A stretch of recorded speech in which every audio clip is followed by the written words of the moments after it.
കൊട്ടാരക്കര ചിരട്ടക്കോണത്ത് വയോധികയെ വെട്ടിക്കൊലപ്പെടുത്തി. 74-കാരി ഓമനയാണ് കൊല്ലപ്പെട്ടത്. ഭർത്താവ് കുട്ടപ്പനെ പോലീസ് കസ്റ്റഡിയിലെടുത്തു. വിവരങ്ങളുമായി മനോജ് ചേരുകയാണ്. മനോജ്, 74 വയസ്സുള്ള വയോധികയാണ് വെട്ടിക്കൊലപ്പെടുത്തിയിരിക്കുന്നത്. എന്താണ് കാരണം? ഈ സംഭവം അറിയുന്നത് വീട്ടിൽ തന്നെയാണ് ഇത്തരത്തിലൊരു കൊലപാതകം നടക്കുന്നത്. രാവിലെ 7:30 കഴിഞ്ഞ്, അതായത് ഈ മരിച്ച വയോധികയുടെ മകളും ഭർത്താവും ഈ വീട്ടിലുണ്ടായിരുന്നു.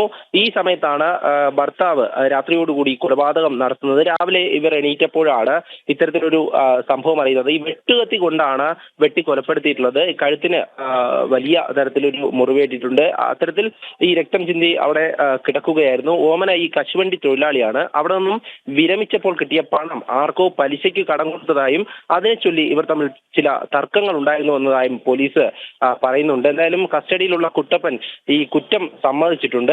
ഈ ഓമനയുടെ വീട് മകൾക്ക് എഴുതി കൊടുത്തിട്ടുണ്ടായിരുന്നു. ഈ മകൾ സ്വപ്നയും ഭർത്താവും മധുവും ഈ വീട്ടിൽ തന്നെയായിരുന്നു താമസം.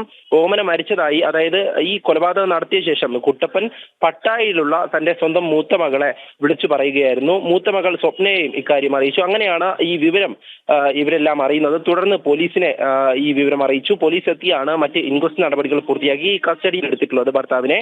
എന്തായാലും ഇതുമായി ബന്ധപ്പെട്ട് ഈ കുട്ടപ്പൻ കതക് തുറന്നപ്പോൾ ഈ കഴുത്തിന് മുറിവേറ്റ് മരിച്ച നിലയിൽ കണ്ടെത്തിയെന്നാണ് ആദ്യം പറഞ്ഞത്. പിന്നീടൊക്കെ അതൊക്കെ ചോദ്യം ചെയ്യലിൽ കൊലപാതകമാണെന്ന് വ്യക്തമായിരുന്നു. കുട്ടപ്പനാണ് ഈ കൊലപാതകം ചെയ്തതെന്നും വ്യക്തമായി. എന്തായാലും ഇതുമായി ബന്ധപ്പെട്ട് കൂടുതൽ അന്വേഷണങ്ങളിലേക്ക് പോലീസ് പോവുകയാണ്. കുട്ടപ്പനെ ചോദ്യം ചെയ്യുകയാണ്. ഓക്കെ, മനോജാണ് വിവരങ്ങൾ നൽകിയത്.